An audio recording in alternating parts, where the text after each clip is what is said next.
기독교를 믿는 나라고 그 사상이 뿌리가 되어서 발전한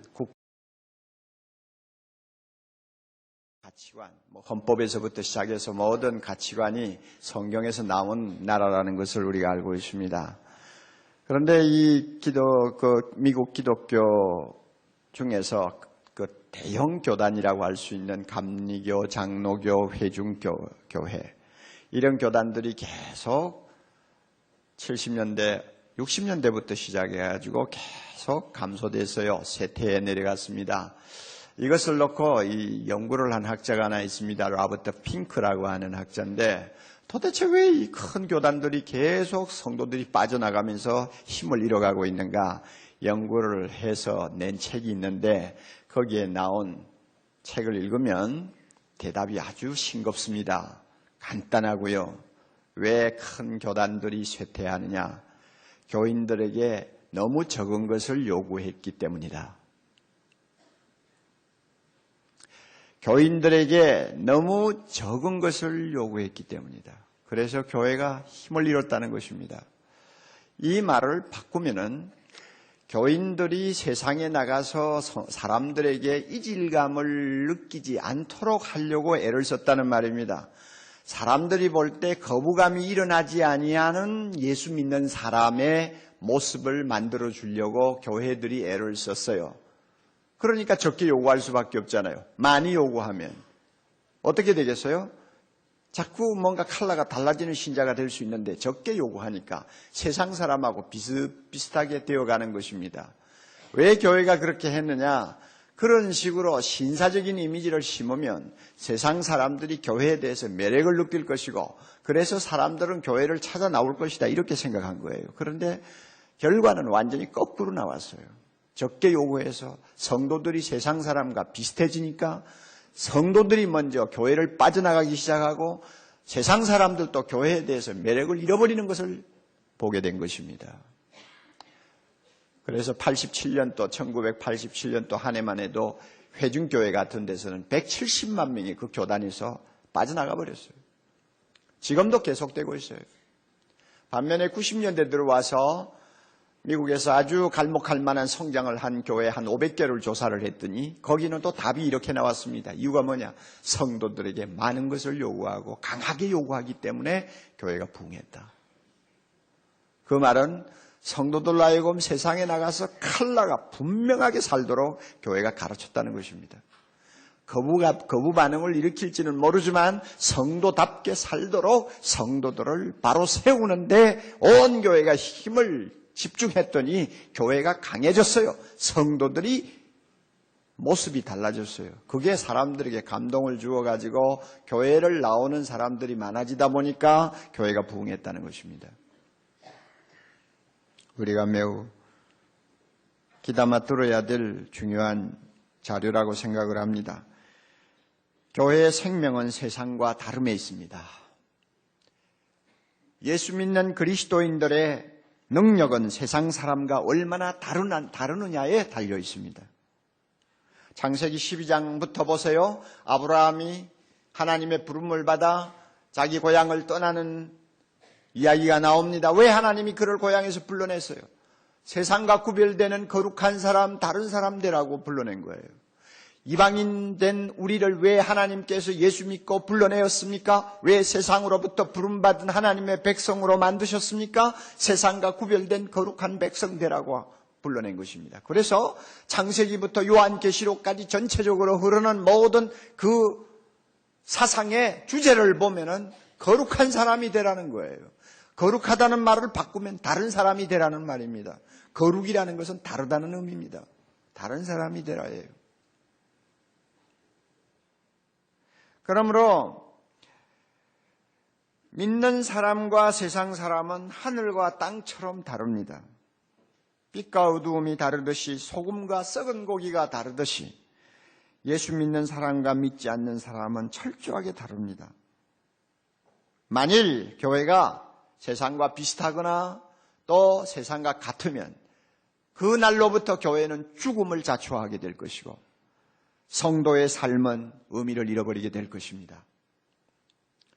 우리가 이 사실을 마음에 잘 간직해야 됩니다. 마음에 잘 담고 신앙생활을 해야 돼요.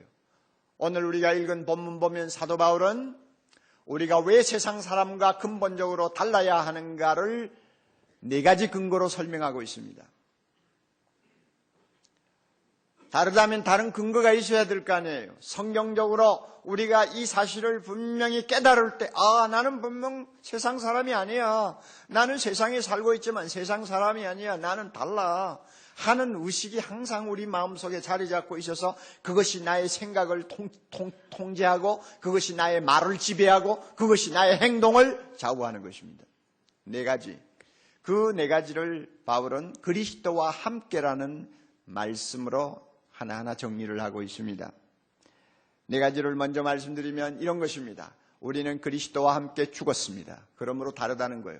우리는 그리스도와 함께 살았습니다. 그러므로 다르다는 거예요. 우리는 그리스도와 함께 우리의 생명이 하나님 안에 감추어 있기 때문에 우리는 다르다고 말합니다. 우리는 그리스도와 함께 장차 영광 중에 나타날 것이기 때문에 우리는 다르다고 말합니다. 이 4가지 잠깐 한 가지씩 검토를 좀 해볼 수 있기를 바랍니다. 첫째로요, 우리는 예수 그리스도와 함께 십자가에서 죽었습니다. 3절요. 이는 너희가 죽었고, 여기서는 그리스도와 함께라는 말이 포함되어 있지 않습니다만은 전체적인 문맥을 볼 때는 그리스도와 함께 너희가 죽었고 하는 말씀입니다. 예수 그리스도와 함께 죽었다. 그래서 이것을 조금 더 보완하기 위해서 로마서 6장 6절을 보면 이런 말씀이 나옵니다. 우리가 알거니와 우리 옛사람이 예수와 함께 십자가에 못 박힌 것은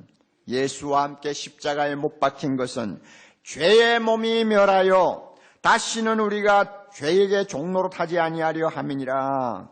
그래서 예수님이 십자가에 죽으셨을 때 죄를 짓고 하나님을 거역하던 우리의 옛사람이 함께 십자가에서 죽었다고 말씀하는 것입니다.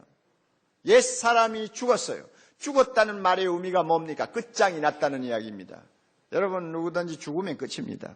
아무리 사랑하는 아내라도요, 죽으면 끝이에요. 처음에는 시체를 끌어안고 몸부림치고 울고 하지만 며칠만 지나면 어쩔 수가 없는 거예요. 끝났으니까. 아무리 애기중지하든 악이지만 죽으면 끝나는 거예요. 죽었다, 끝장이 났다 하는 말입니다. 예수님이 십자가에 못 박혀 우리를 위해 대신 죽으셨습니다. 믿습니까? 그가 우리를 위해 죽으셨습니다. 여기 예배드리는 성도들 가운데서 아직도 예수님이 나를 위하여 십자가에 죽으셨다는 사실을 깊이 인식하지 못하고 그 주님의 십자가를 나의 은혜로 받아들이지 못하는 분이 있으면 여러분, 이 시간 성령께서 여러분의 마음을 감동하셔서 주님의 십자가를 보는 은혜가 있기를 바랍니다. 주님과 만나기를 바랍니다. 예수님은 나를 위해 십자가에 죽으셨습니다. 그가 십자가에 죽으셨을 때 그는 혼자 죽은 것이 아닙니다.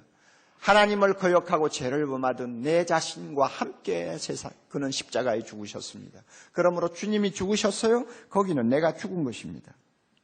갈라디아 5장 24절 이렇게 말씀합니다. 그리스도 예수의 사람들은 육체와 함께 그 정과 욕심을 십자가에 못 박았느니라. 정으로 살고 육체의 욕심으로 살던 내 옛사람은 완전히 예수님과 함께 십자가에 못 박고 끝장이 났다는 말입니다. 더 이상 그 자아가 살아서 내 안에서 움직일 수가 없게 된 것입니다. 그러니까 우리가 세상 사람과 얼마나 다릅니까? 세상 사람들은 죄를 짓는 자아가 살아있는 사람들입니다. 세상 사람은 옛사람이 살아있어요. 그들은 옛사람으로 살고 있어요. 옛사람으로 숨쉬고 있어요. 옛사람으로 한 생을 달려가고 있어요. 그러나 우리는 그 옛사람이 십자가에서 죽었습니다.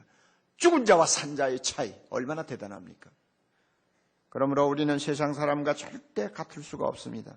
여러분 보세요. 5절에 이런 말씀 나오잖아요.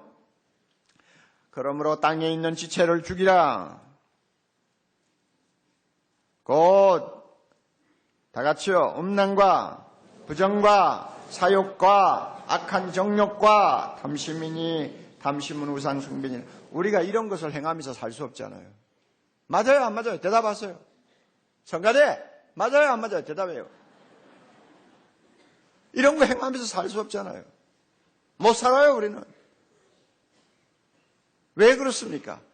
이런 것을 좋아하던 내 자아는 예수님과 함께 십자가에 이미 장사 지낸 지가 오래됐거든요. 내가 예수님을 나의 구주라고 고백하면서 한때는 눈물을 흘리며 감격하던 그 순간에 모든 나의 옛 자아가 십자가에서 다 처리가 돼버렸어요.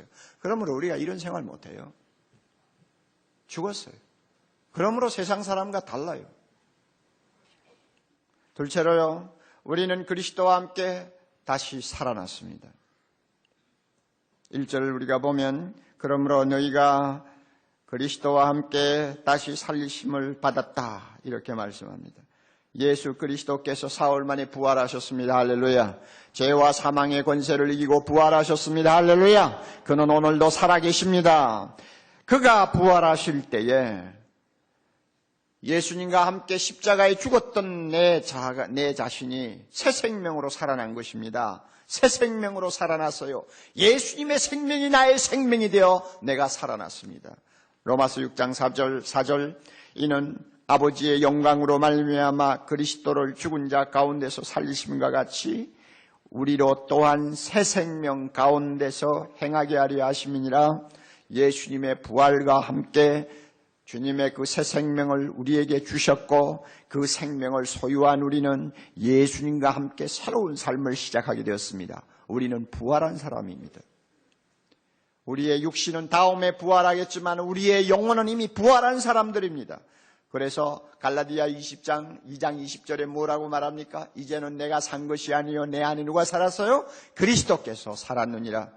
내 안에 그리스도께서 살았다. 여러분, 우리의 이런 모습이 세상 사람과 얼마나 다릅니까? 세상 사람들에게는 예수님이 주신 새 생명이 없습니다. 그들은 새로운 피조물이 아닙니다. 본 어게인 된 하나님의 자녀가 아닙니다. 예수와 함께 사는 사람들 아닙니다. 그렇기 때문에 우리하고는 너무너무 달라요. 그래서 어떤 사람이 이런 말을 했어요. 예수 안 믿는 사람을 보고 우리와 같이 되라고 말하는 것은 마치 물고기 보고 천사가 되라고 말하는 것과 같다 그랬어요. 물고기 보고 천사 되라고 천사가 되나요? 흉내라도 낼 수 있나요? 어림도 없죠. 예수 안 믿는 사람 보고 예수 믿는 우리처럼 되라고 하면 그들이 될 수 있을까요? 어림도 없는 이야기죠. 그만큼 우리는 달라요. 믿습니까? 안 믿습니까? 그만큼 달라요. 여러분 예수 안 믿는 남편하고 살아요? 살아야죠. 행복해야죠. 해로해야죠. 잘 사세요. 그런데 한 가지는 분명히 알아둬야 돼요. 그 남편 회개하고 예수님 앞으로 돌아오지 못하면요. 너무너무 다른 사람하고 살고 있다는 것을 기억하세요. 그래서 어떤 부인은 3일 일주일 금식하면서 남편이 교회 나올 때까지 사생 결단하고 투쟁하는 부인들이 있어요. 그래가지고 나중에 이겼어요. 그 남편 회개하고 예수 믿었어요. 얼마나 좋습니까? 예수님의 새 생명을 마음에 가지고 사는 두 사람이 부부가 되었으니 옛날하고는 비교가 안 되죠. 비교가 돼요? 안 돼요? 안 되죠.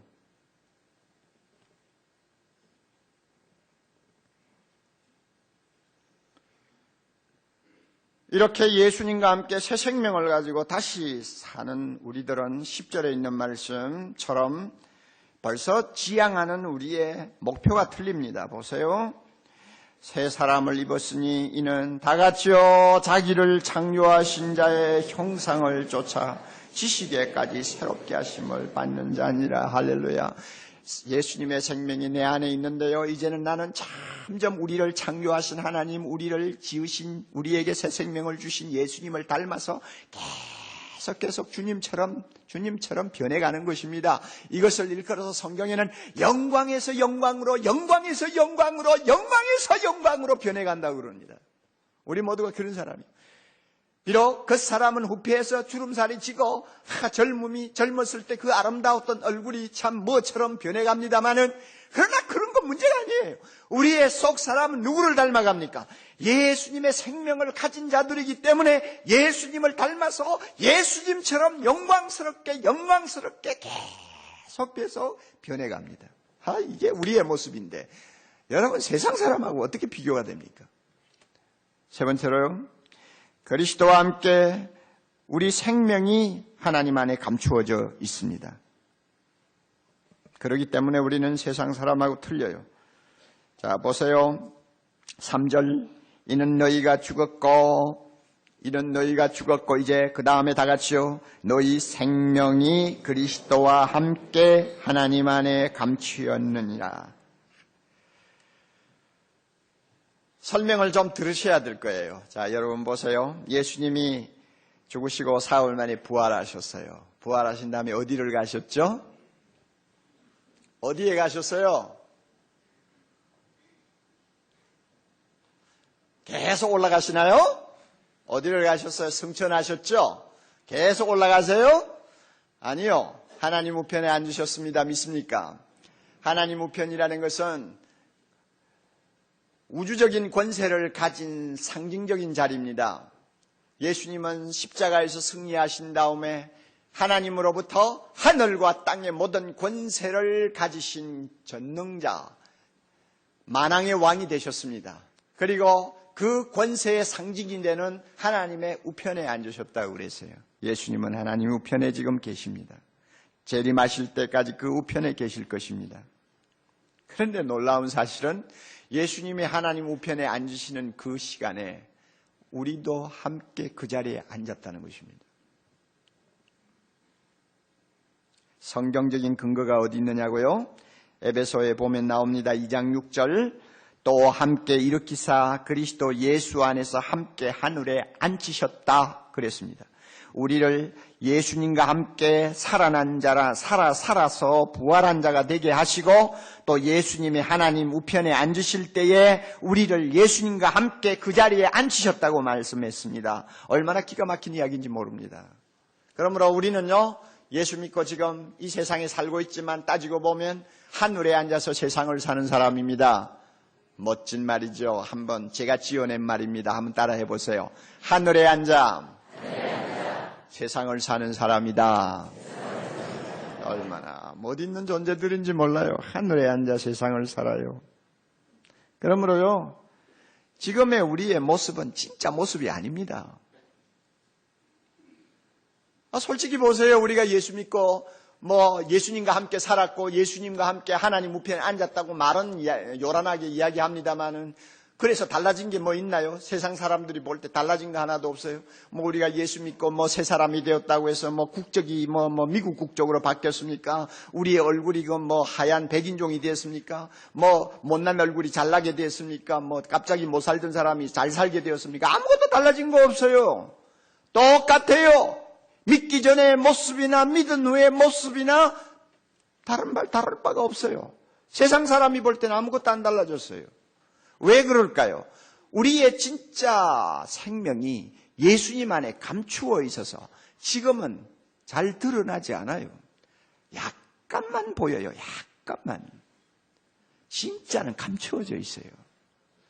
그리고 세상 사람이 볼 수 있는 우리의 모습은 그 감추어진 우리의 생명의 한 부분이에요. 예수님을 여러분 한번 보세요. 예수님이 세상에 오셔서 33년 동안 사셨지 않습니까? 그럴 때 세상 사람들이 그를 하나님으로 인정했습니까? 못했습니다. 왜? 분명히 그는 하나님이세요. 그럼에도 불구하고 세상에 오실 때 그저 평범한 남자의 모습으로 오셨고, 가난한 사람들이 걸치는 외투 걸치고 그저 평범하게 사셨어요. 사람들과 함께 다니시고 사람들과 함께 어떤 때는 그저 욕을 먹기도 하고 이러면서 사셨어요. 그러니까 세상 사람이 볼 때 예수님에게서 하나님의 아들의 영광을 발견할 수가 없는 거예요. 그러나 예수님을 믿고 고백하는 사람은 그가 하나님의 아들임을 믿었습니다. 그러나 예수님을 믿지 않는 사람은 철저하게 그는 나사렛에서 나온 청년이라고 하는 것 이상은 보지 못했어요. 그래서 나중에 십자가에 못 박아 죽였잖아요. 세상 사람들이 우리를 볼 때도 마찬가지죠. 우리의 진짜 모습은 하나님 우편에 앉아있는 영광스러운 모습인데, 세상에 살 동안은 그 모습이 감추어져 가지고 사람들 눈에 잘 보이지 않아요. 이것이 우리의 모습입니다.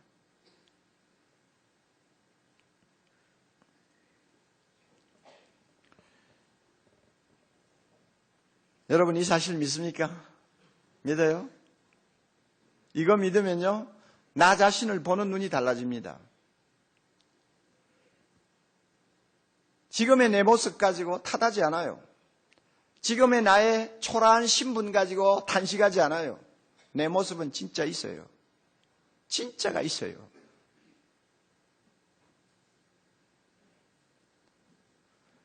그리스도와 함께 우리의 생명이 감추어져 있기 때문에 사실은 하나님 우편에 앉아있는 존재지만 그러나 세상에서는 평범한 시민으로 보입니다. 사실은 하나님 나라의 부여를 다 소유한 자이지만 세상에서는 가난한 사람으로 살고 있습니다.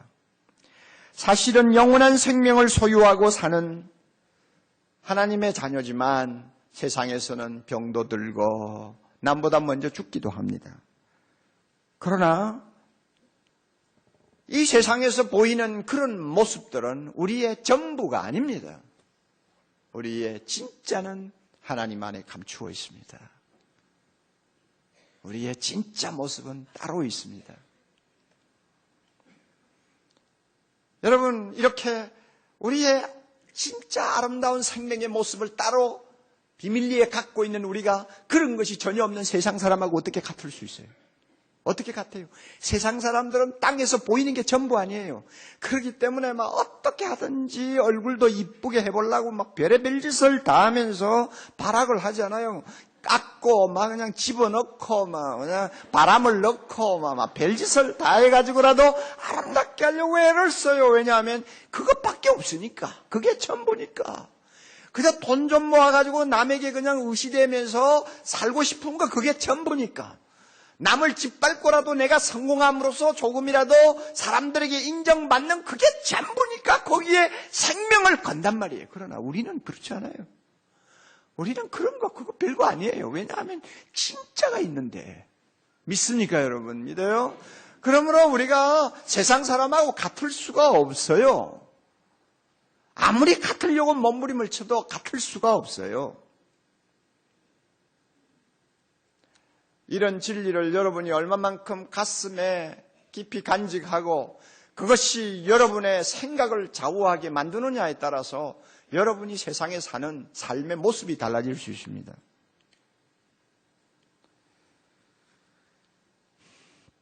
넷째로는요, 그리스도와 함께 우리의 영광이 나타날 것입니다. 4절 보세요. 우리 생명이신 그리스도께서 나타나실 그때에, 예수님이 재림하실 그때에 너희도 다 같이요, 그와 함께 영광 중에 나타나리라. 그와 함께 영광 중에 나타나리라. 얼마나 감사해요. 지금은 감추어져 있던 우리의 생명의 그 영광스러운 모습이 예수님이 재림하시는 그날 환하게 드러날 것입니다. 우리도 보고 우리 스스로를 보고 우리가 놀랄 것입니다. 세상 사람들이 우리를 보고 아마 까무러질 것이에요. 나타나는 그날이 있어요. 예수님과 함께요. 주님이 재림하시는 그날 우리의 진짜 모습이 나타날 것이고, 그리고 예수님과 함께 영원한 나라에 들어가서 주님과 더불어 영원한 교제를 나누며 살 것입니다. 그날이 되면 육체의 방해를 전혀 받지 않고 무엇이라고 표현할 수 없는 친밀감 속에서 예수님과 함께 영광 중에 살게 될 것입니다. 할렐루야. 그리고 영원히 환희를 맛보며 살 것입니다.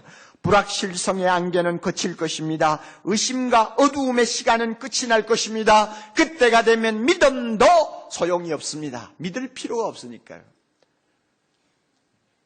모든 것이 믿으려고 하지 않아도 자동적으로 보고 듣고 믿는 것이기 때문에 믿음이 따로 필요가 없게 되어버립니다. 그런 영광스러운 자리에서 우리는 영원히 주님과 함께 살 것입니다. 그러므로 여러분, 이 세상이 마지막이고 전부인 것처럼 생각하고 세상에 마음을 다 쏟고 사는 사람하고 예수 그리스도와 함께 우리의 생명이 영광이 나타날 그날이 우리 앞에 있다고 하는 소망을 가지고 사는 우리하고 어떻게 같을 수가 있어요? 어떻게 같을 수가 있느냐고요? 3살 먹는 아이에게라도 물어보세요. 어떻게 같을 수가 있어요? 미래가 없는 존재하고 미래를 안고 있는 존재하고 어떻게 같을 수가 있어요? 이상과 같이 우리는 그리스도와 함께 세상 사람과 다룰 수밖에 없는 네 가지 근거를 우리는 생각했습니다. 자, 보세요. 과거에는 예수 그리스도와 함께 우리는 죽었습니다. 할렐루야. 과거에는 우리는 예수 그리스도와 함께 살았습니다. 할렐루야. 그러면 현재에는 우리는 예수 그리스도와 함께 우리의 생명이 하나님 안에 뭐하고 있다고요? 감추어져 있습니다. 이게 현재입니다. 그리고 미래에는 우리가 예수 그리스도와 함께 영광 중에 어떻게 될 것입니까? 나타날 것입니다. 온 세상 앞에 우리의 영광스러운 모습이 나타나는 날이 있을 것입니다. 그러므로 과거에 죽고 살고 현재 주님의 생명 안에 우리가 감추어져 있고 장차 그리스도와 함께 나타날 우리들, 이렇게 세상 사람과 근본적으로 다르니까 우리가 세상을 보는 눈, 세상을 판단하는 기준, 또 모든 것을 평가하는 가치가 다를 수밖에 없는 것입니다. 그래서 이렇게 다른 우리의 가치관을 일컬어서 오늘 본문에서는 위의 것을 생각하는 사람이라고 그랬어요. 위의 것을 찾으라. 2절에 가면 위의 것을 생각하고 땅의 것을 생각지 말라. 그래서 항상 위의 것을 생각하고 위의 것을 찾는, 하나님의 나라를 생각하고 하나님의 나라를 찾는, 언제든지 예수님을 먼저 생각하고 예수님을 먼저 사모하는 사람이 되라는 것입니다. 이것이 우리의 가치관이에요. 이렇게 달라질 수밖에 없습니다. 땅의 것이 더 좋습니까? 하늘의 것이 더 좋습니까? 두말할 것 없이 하늘의 것이 더 좋지요. 그러니까 우리의 관심은 하늘에 가 있을 수밖에 없어요. 일시적인 것이 귀합니까? 영원한 것이 귀합니까? 영원한 것이 귀합니다. 그러니까 내 마음은 자연히 영원한 것에 가 있을 수밖에 없죠. 이것은 억지로 되는 거 아니에요. 맞아요, 안 맞아요? 여러분 대답하세요. 영원한 것이 좋아요? 일시적인 거 좋아요? 진짜입니까? 아닙니까? 진짜죠. 그렇다면 언제든지 마음은 더 좋은 것에 가게 돼 있어요. 더 좋은 것을 생각하게 돼 있어요. 그러므로 우리가 세상 사람과 달리 영원한 것, 하나님의 나라 것, 미래에 관한 것, 예수 그리스도를 생각한다면 그것은 땅의 것과는 비교가 되지 않는 것이니까 마음이 자연히 위에 가 있게 돼 있고 자연히 영원한 것에 가 있게 돼 있어요. 그러니까 모든 세상의 것을 볼 때마다 내가 소중하게 여기는 위의 것, 하나님 나라에 관한 것, 영원한 것을 배경으로 해서 땅의 것을 전부 본다 그 말이에요. 다 쳐다보면 다르죠. 어떻게 돈을 보는 눈이 같을 수 있습니까? 어떻게 명예를 보는 눈이 같을 수 있습니까?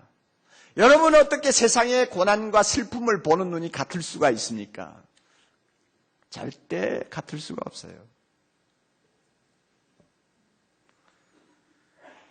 마음을 하늘에 두고 사는 사람과 땅에 두는 사람의 차이를 여러분이 아십니까? 마음을 영혼에 두고 사는 사람과 육신에 두고 사는 사람의 차이를 아십니까? 마음을 하나님께 두고 사는 사람과 자기에게 두고 사는 사람의 차이를 압니까? 마음을 영원한 것에 두고 사는 사람과 일시적인 것에 두고 사는 사람과의 차이를 아십니까? 그 차이를 알아야 됩니다. C.S. 루이스가 참 귀한 말을 했어요. 예수 믿는 사람에게 가치관이 있다면 이렇게 표현할 수 있는 가치관이 있습니다. 따라하세요. 영원하지 않는 것은 영원히 무용지물이다. 할렐루야. 영원하지 않는 것은 영원히 뭐라고요?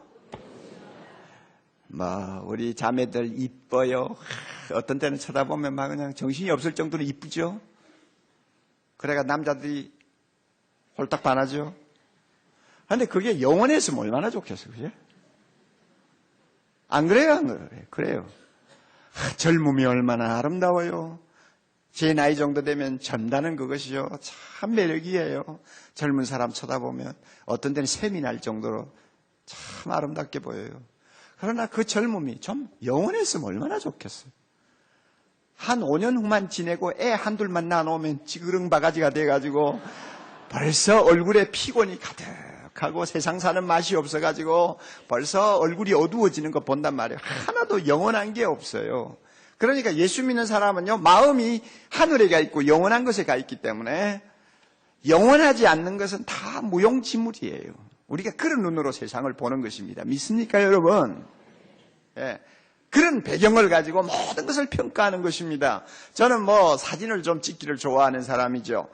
사진이라도 자연 풍경을 좀 찍기를 좋아하는데 한국에는 갈 데가 없어요. 온통 다 뒤집어 놔가지고 찍을 데도 없고 갈 데도 없어요. 그건 진달래 찍어봐야 그럼 날마다 보는 거 별 재미도 없어요. 아무것도 없어요. 그런데요, 이렇게 사진에 관심을 갖는 사람 제일 중요하게 여기는 게 햇살입니다.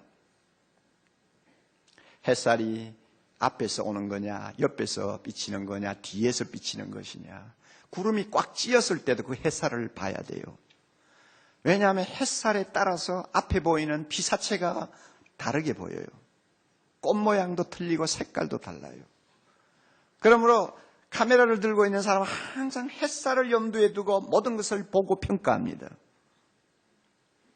예수 믿는 사람은 항상 생각이 위에가 있기 때문에 위에 있는 것, 영원한 것을 놓고 모든 것을 평가합니다. 할렐루야! 그러니 세상 사람하고 같을 수가 없는 거예요.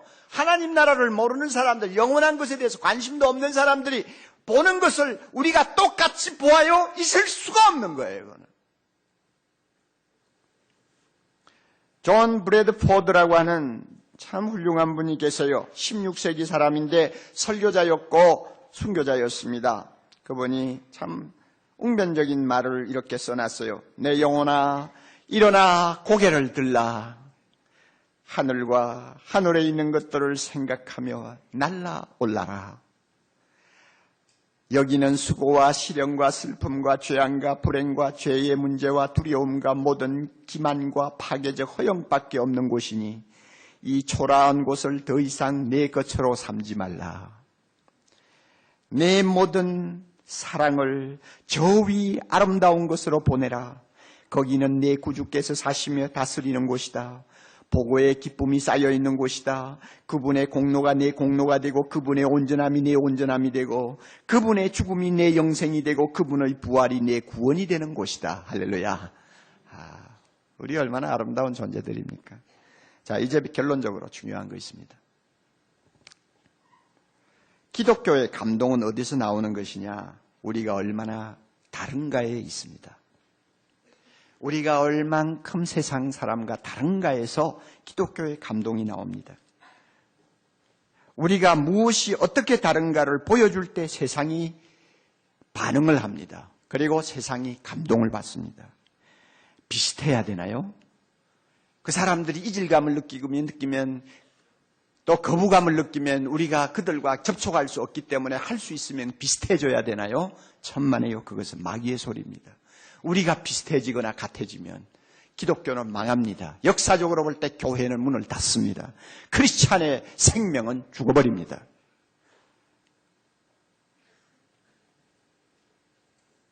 우리 모두가 예수와 함께 죽고 예수와 함께 살고 예수와 함께 감추어 있고 예수와 함께 나타날 사람이라면 달라야 합니다. 다를 수밖에 없습니다. 돈을 보는 눈이 달라야 됩니다. 명예를 보는 눈이 달라야 됩니다. 한때 좋은 집에 사는 것을 보는 눈이 달라야 됩니다. 여러분, 세상에서 유명해지는 것 달라야 됩니다. 모든 세상의 모든 가치를 평가하는 눈이 달라야 합니다. 심지어 우리가 당하는 실패를 보는 눈도 달라야 됩니다. 고통을 보는 눈도 달라야 됩니다. 모든 것이 다를 수밖에 없어요. 이렇게 다를 때 사람들이 감동을 느낍니다. 서로 우리와 접촉하는데, 우리하고 별 볼 일로 아니요. 우리하고 별 차이가 없네. 만약 그들이 마음으로 그렇게 느낀다면, 집 사고 대단히 열심인 줄 알았더니 만나보니까 그 사람 생각이나 우리 생각이나 다를 바가 없구만. 그러면은 벌써 아무런 감동이 없는 거예요. 그렇게 감동이 없는 곳에 어떤 역사가 일어날 수가 없어요. 그러나, 정말 다르구나. 정말 뭐가 다르네. 뭐가 있네. 이럴 때는 그들이 금방 그와 같은 표현을 하지 않는다 할지라도 마음에는 감동을 받는 것입니다. 다름이 있을 때 감동이 생기는 것입니다. 여러분, 21세기는 어느 때보다도 듣기만 하는 복음으로는 전도가 안 되는 시대가 되었습니다. 사람들이 눈으로 보기를 원합니다. 귀로 듣기를 원합니다. 마음으로 느끼기를 원합니다. 그래서 눈으로 보고 귀로 듣고 마음으로 느끼는 기독교. 눈으로 보고 귀로 듣고 마음으로 뜨겁게 느낄 수 있는 성도, 교회, 이것을 원해요.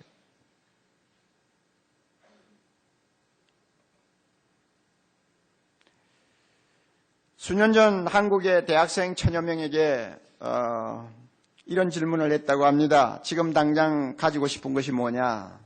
그랬더니 우리 생각에는 뭐 자동차 갖고 싶다, 뭐 텔레비 갖고 싶다, 뭐 컴퓨터 갖고 싶다 이런 말을 할 줄 알았는데 그들의 대답은 엉뚱했습니다. 나는 감동을 받고 싶다. 나는 감동을 받고 싶다. 참 놀라운 이야기입니다. 이것이 지난 대선에서 증명이 됐잖아요. 노무현이라고 하는 정치인. 사실 저도 잘 몰랐던 사람이에요. 그러나 많은 젊은이들이 그에게 열광하는 이유가 어디 있었어요? 그분에게서 감동을 받은 이유가 뭡니까? 코드가 하나예요. 다르다는 거예요. 다르다는 거. 입으로는 나라를 위한다고 하면서 사실은 자기 배를 위하는 일반 정치인들하고 다르다는 거예요. 출세하기 위해서는 그저 눈 딱 감고 여기저기 줄서기 바쁜 그런 정치인하고는 근본적으로 다르다는 거예요. 다르다. 그래서 선거를 앞두고 제가 우리 집 애들하고 국제전화로 입시름을 할 때도 거기서 계속 나오는 이야기는 다르다는 거예요. 나는 뭐가 다르냐? 거기는 다르다는 거예요. 사람 미쳐요, 미쳐. 다르다는 거예요. 그 다르다는 것이 젊은이들의 마음에 깊은 감동을 준 것입니다. 그래서 이 정치 선거에 혁명이 일어났잖아요. 81년도 불임 사건이 터졌을 때 노무현 씨가 한 말을 보면 그래요. 내 삶에서 가장 큰 전환점을 갖게 되는 계기가 되었다고 합니다. 온몸에 시퍼런 멍자국이 남아있고 변호사인 자기조차도 믿지 못해 공포에 질린 눈으로 슬금슬금 눈치를 보는 사람들의 모습을 보면서 피가 거꾸로 솟는 것 같이 느꼈다고 그랬어요. 그리고 나서 그 후로 바르게 살아야 하겠다, 비겁하게 살지 말자 하고 스스로 다짐하고 요트를 타고 즐기던 생활을 청산해버리고 돈 잘 버는 조세 전문 변호사의 길도 접어버리고 세상에서 억울함을 당하는 사람, 고통을 당하는 사람들과 함께 살겠다고 결심했다는 것입니다. 그리고 많은 불이익을 당하고 고통을 당했지만 외길을 오랫동안 달려왔어요. 그게 그렇게 다르게 사니까 젊은이들이 감동을 받은 거예요. 우리가 이런 사실을 등한히 여기면 안 됩니다. 예수 믿는 사람으로부터 감동만 받으면 이 세상은 마음의 문을 엽니다. 목사에게 감동을 받으면 이 세상에는 복음의 문이 열리게 돼 있습니다. 교회가 세상에 감동을 줄 수만 있으면 이 세상은 반응합니다. 믿습니까, 여러분? 문제는 다른 데가 무엇이 다른 것이 무엇인가를 그들이 보지 못하니까 감동을 못 받는 거죠. 너나 내나 뭐가 다르냐? 뭐 이런 식이니까 도무지 감동이 전해지지 않는 것입니다. 어떤 분이 계셨어요. 오랫동안 신앙생활을 한 분입니다. 그런데 교회 가서 별로 재미가 없었어요. 행복하지 못했어요. 교회를 다니기는 다니는데 억지로 그냥 다니는 거예요. 이분은 미국에서 박사학위를 받아온 지성인입니다. 그런데 이렇게 재미없이 신앙생활을 하니까 어떤 사람이 그에게 한마디 했어요. 저 노원구에 있는 어떤 교회가 있는데 그 교회 한번 가보라고 그러더래요. 이상한 교회니까 한번 가서 보라고 그러더래요. 그래 가서 보았더니 뭐 상가 몇 층, 상가에 뭐 3층인지 4층에 있는 교회인데 한 70평짜리 조그마한 방에서 모이는 교회라고 하더래요. 그래 들어가서 보니까 10년 정도 된 교회입니다. 그 담임 목사가 한두 명 앉혀놓고 시작한 교회가 이제는 한 1000여 명이 모이는 교회인데 그렇게 그 정도 모이는 교회면 그건 뭐 교회 짓는다고 법석을 떨고 지금 뭐 여러 가지가 좀 달라 보일 텐데 그 교회는 교회 짓는 데 대해서 관심도 없는 교회예요. 가봤어요. 가봤더니 교회 간판은 조그만하게 빌딩에 붙어 있어가 잘 보이지 않고 1층에 있는 감자탕 식당 간판이 워낙 커가지고 그 간판이 그 건물을 다 뒤집어 쓰고 있어요. 그래서 사람들이 생각할 때 그 교회는 감자탕 교회다 이제 이렇게 소문이 나 있는 교회예요. 가서 보았더니 목사는 검소합니다. 자가용도 없습니다. 교회 봉고를 타고 다닙니다. 그리고 날마다 전도하고 가난한 사람들을 위해서 뛰어다니는데 목사가 모범을 섭니다. 그러니까 교인들이 따라해요. 교회에 매달마다 헌금이 들어오면 100만 원만 남겨놓고는 그달 싹싹 쓸어서 다 써버립니다. 그런 교회예요. 그리고 교회당을 짓고 건물 짓는데 관심이 별로 없어요. 그 담임 목사 저도 잘 압니다. 우리 교회 세미나도 다녀갔고 제가 사랑하는 후배 목사입니다. 그런데 그 목사의 철학이 분명해요. 교회를 건물을 남기는 목회는 나는 하지 않는다. 나는 사람을 남기는 목회를 하겠다. 생각이 그래요. 그러니까 이 교회를 찾아간 그분이 가만히 볼 때 다르거든요. 웬만한 교회 같으면 뭐 건물 짓는다고 법석 들고 뭐 1000명이 넘는 교회가 되면은 뭐 목사가 대접받고 칭찬받기에 정신이 없고 그 다음에 얼마나 많이 모이느냐를 가지고 의시되고 뭐 그럴 것 같은데 이 교회는 도무지 그런 게 보이지를 않는단 말이에요. 좀 뭐가 다르구나. 다르긴 다르구나. 그렇게 생각하면서 그 교회에 그냥 엉거주춤 자리를 잡고 앉았는데 주일마다 예배 시간마다 감동을 받았어요. 그래가 자기도 모르게 눈물도 흘리면서 자기가 느끼고 생각한 것을 글로 적기 시작했습니다. 그래서 한 장, 두 장, 석 장 이렇게 적어 놓은 게 그냥 쌓여가지고 책이 한 권 될 만큼 됐습니다. 야, 이거 좀 출판했으면 좋겠다 싶어가지고, 자기가 그저 좀 평소에 지면이 있는, 유명한 출판사 사장을 만났습니다. 그 출판사는 기독교에 관한 책은 절대로 내지 않는 출판사입니다. 여러분이 김영사라고 하면은 그 유명한 출판사라는 거 아시죠? 그 사장은 불교 신자입니다. 그런데 가가지고, 이 사람이 자기가 교회 다니면서 감동을 받은 이야기다. 내가 눈물을 흘리면서 감동을 받은 이야기들을 모은 거다. 이랬더니 그 사장이 눈이 번쩍 뚫린 거예요. 그래. 그렇다면 한번 내봅시다. 이거 기독교 교회에 관한 건데요. 아니, 교회에서 나온 책이든 뭐 절간에서 나온 책이든 오늘날의 사람들은 감동을 원한다. 감동을 줄 수 있는 것이면 뭐 교회라고 썼든지 절간이라고 썼든지 뭐 부처라고 썼든지 상관이 없다는 거예요. 한번 내보자고 그러더래요. 그래가지고 그 책을 출판했어요. 제목은 감자탕 교회 이야기요.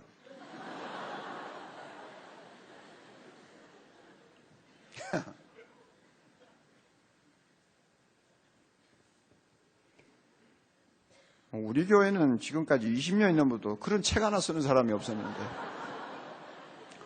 우리 교회는 감동을 덜 준다는 이야기죠. 그런데 그 목사님 제가 너무 잘 알아요. 참 제가 아끼는 후배입니다. 노원구에 가면 강념교회라고 있어요. 그리고 조연삼 목사님이라고 있어요. 교회마다 이렇게 세상에 어떤 감동을 줄 수 있으면, 세상에 감동은 주지 못해도 예수 믿는 사람에게라도 감동을 줄 수가 있다면 얼마나 좋을까? 우리 모두가 이제 이 세상에 나가 삽니다. 사랑하는 형제자매 여러분, 오늘날 많은 사람들은 감동에 목말라 하고 있습니다. 감동을 받기를 원합니다. 감동하면 그들은 마음을 엽니다. 감동하면 그들은 반응합니다. 그들은 움직입니다. 우리가 얼마나 다른가를 그들에게 보여줌으로써 그들이 감동만 할 수 있다면 그들의 마음에 예수님을 전할 수가 있습니다. 우리 모두 달라야 된다는 사실을 마음에 항상 잊지 말고 간직합시다. 예수님과 함께 죽었습니다. 예수님과 함께 살았습니다. 예수님과 함께 우리의 생명이 하나님 안에 감춰져 있습니다. 예수님과 함께 우리의 영광이 나타나는 날이 있을 것입니다. 이런 우리 얼마나 다릅니까? 이 다른 모습을 세상 사람 앞에 보여줌으로써 위의 것을 생각하고 위의 것을 찾는 우리의 가치관을 가지고 우리의 삶의 모습을 가지고 그들에게 보여줌으로써 세상을 감동시킨다면 주님의 나라가 이 땅에 하루빨리 임할 줄을 믿습니다. 다 같이 기도하십시다. 자비로우신 하나님 아버지, 우리는 세상 사람과 다릅니다. 주님이 우리를 그렇게 다르게 만드셨습니다.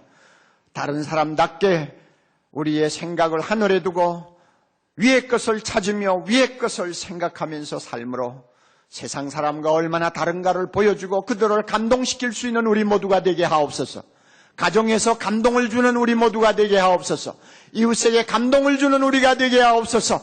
이 사회에 감동을 던져주는 우리 모두가 되어서 모든 불신자들이 주님을 향하여 마음을 여는 날이 올 수 있도록 축복해 주옵소서.